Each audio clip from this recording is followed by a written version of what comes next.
तो दोस्तों पिछले कुछ समय से भारतीय नौसेना अपनी रिक्वायरमेंट के लिए एआईपी सिस्टम तलाश रही है और इसको लेकर काफी ज्यादा परेशानियों का सामना भी हमें करना पड़ा। कई सारे देशों के पास उपलब्ध होने के बावजूद ये हमें नहीं मिल पाया और जब तक प्रोजेक्ट 75I कंप्लीट नहीं होगा तब तक एआईपी सिस्टम हमें मिल भी नहीं पाएगा।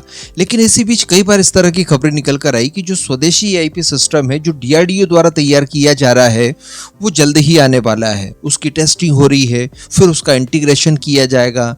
लेकिन समस्या ये थी कि इसको लेकर कोई पुख्ता जानकारियां नहीं आ रही थी कि ये प्रोसेस एक्चुअली शुरू कब होगी। लेकिन अब इसको लेकर एक गुड न्यूज मिल चुकी है और अब टाइमलाइन के साथ बताया जा रहा है कि एक्चुअली कब इसका इंटीग्रेशन हमारी कल्वरी क्लास के सबमरीन्स में किया जाएगा।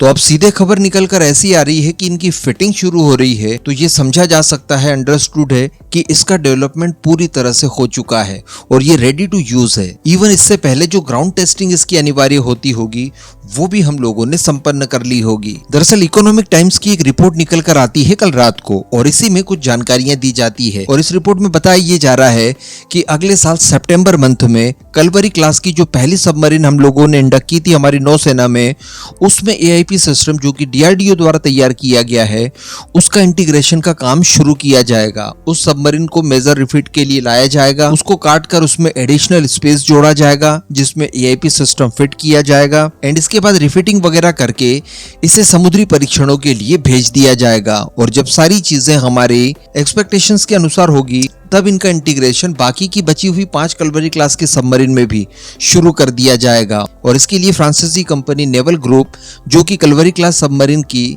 एक्चुअली डेवलपर और मैन्युफैक्चरर है उनसे मदद ली जाएगी, जिसके लिए वो प्रतिबद्ध थे ही पहले से और उनकी तरफ से अनुमति इस बात की दे दी गई थी। इकोनॉमिक टाइम्स को ये सारी जानकारी बताया जा रहा है कि डीआरडीओ के एक वरिष्ठ साइंटिस्ट द्वारा दी गई है। उनके अनुसार कहा गया है कि डीआरडीओ और एलएनटी जैसी निजी क्षेत्रों की कुछ कंपनियों को साथ लेकर इनकी साझेदारी के साथ फ्यूल सेल बेस्ड इस एआईपी सिस्टम को तैयार किया गया है। इसके अलावा इनका व्यापक परीक्षण किया गया है। जब सारी चीजें सही पाई गई तो इसके इंटीग्रेशन के लिए तैयारियां शुरू कर दी है। इसके अलावा जो सबसे बड़ी बात निकलकर सामने आ रही है वो ये है कि डीआरडीओ के जो चीफ हैं समीर कामत सर, उन्होंने सैटरडे को ही एलएनटी के MS Naik heavy engineering complex में एआईपी इंटीग्रेशन और इससे संबंधित जो टेस्टिंग फैसिलिटी है उसको इनॉग्रेट किया है। तो कहने का मतलब ना घास दूर है ना घोड़ा, अब सारे काम सुचारू रूप से किए जाएंगे इन सबको लेकर। इससे पहले जो एमडीएल है यानी मझगांव डॉकयार्ड लिमिटेड, इनके द्वारा सबमरीन में इस एआईपी सिस्टम की फिटिंग से पहले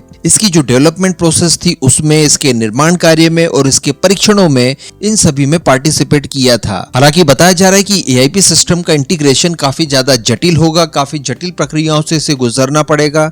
जैसा कि वीडियो की शुरुआत में मैंने आपको बताया कि सबमरीन को काटकर इसके 2 अलग हिस्से कर दिए जाएंगे, उसके बाद एडिशनल हिस्सा जोड़कर एआईपी को इंटीग्रेट किया जाएगा, जिससे कि एक स्टैंडर्ड वेट वाली सबमरीन का भार भी बढ़ जाएगा। इसके अलावा सबमरीन की लंबाई भी बढ़ेगी। तो ये सारी प्रक्रियाएं इतनी आसान नहीं है क्योंकि इसकी टेक्नोलॉजी हमारे पास नहीं है, तो इसके लिए नेवल ग्रुप की आवश्यकता होगी जो कि फ्रांसीसी कंपनी है।